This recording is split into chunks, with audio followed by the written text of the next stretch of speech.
ধর্ষণের ঘটনাস্থল চিহ্নিত করেছে আইন শৃঙ্খলা রক্ষাকারী বাহিনী। সেখানে মিলেছে নির্যাতিতার পরিধেয় কাপড়, বই খাতা সহ নানা উপকরণ।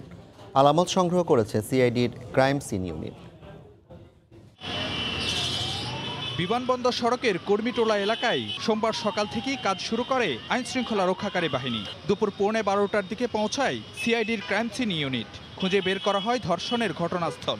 সেখানে ছড়িয়ে ছিটিয়ে ছিল নির্যাতিতার পরিধেয় কাপড়, বই খাতা, স্যান্ডেল, ইনহেলার। এসব আলামত সংগ্রহ করে ল্যাবে ফরেনসিক পরীক্ষার জন্য নিয়ে যায় ক্রাইম সিন ইউনিট। সব কিছুর মধ্যে ডিএনএ নমুনা হয়তো বা থাকতে পারে। আমরা সেজন্য পরীক্ষার জন্য আমাদের সিআইডি ল্যাবে পাঠানোর জন্য আমরা সংশ্লিষ্ট আয়োগকে উপদেশ দিয়ে আশা করি তদন্ত সমস্ত কিছু বের হয়ে চলে আসবে। আইন শৃঙ্খলা বাহিনীর শীর্ষ কর্মকর্তারা জানান, ধর্ষণে একজন জড়িত থাকার তথ্য দিয়েছেন নির্যাতিতা। এছাড়া সিসিটিভির ফুটেজ, প্রযুক্তিগত সহায়তা আর সংগ্রহ করা আলামতের ভিত্তিতে চলবে তদন্ত।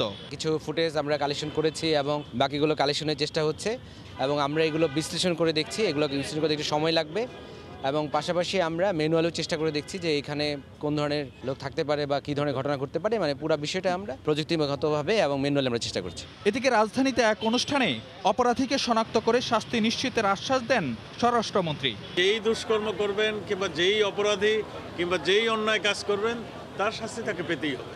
ধর্ষকের সর্বোচ্চ শাস্তির দাবিতে বিকেলে কর্মীটোলা সড়কে অবস্থান নিয়ে বিক্ষোভ করেন ঢাকা বিশ্ববিদ্যালয়ের শিক্ষার্থীরা। এ সময় বন্ধ থাকে যান চলাচল। বিক্ষোভকারীরা বলেন, বিচারহীনতার সংস্কৃতির কারণেই পার পেয়ে যাচ্ছে অপরাধীরা। আমলাতান্ত্রিকতার মাধ্যমে বিচার ঝুলিয়ে রাখলে হবে না, যত দ্রুত সম্ভব বিচার নিশ্চিত করতে হবে। ভিআইপি একটা জায়গায় যখন এরকম একটা রেপ হতে পারে তখন সেই পুলিশ প্রশাসনের কি দায় এড়ানোর কি কোনো সুযোগ আছে কিনা? প্রশাসন এই ব্যাপারে যদি ওরকম গুরুত্বপূর্ণ পদক্ষেপ নিত তাহলে ধর্ষকরা কখনো এই সাহসটা পাইতো না। পরে পুলিশের অনুরোধে অবরোধ তুলে নেন শিক্ষার্থীরা।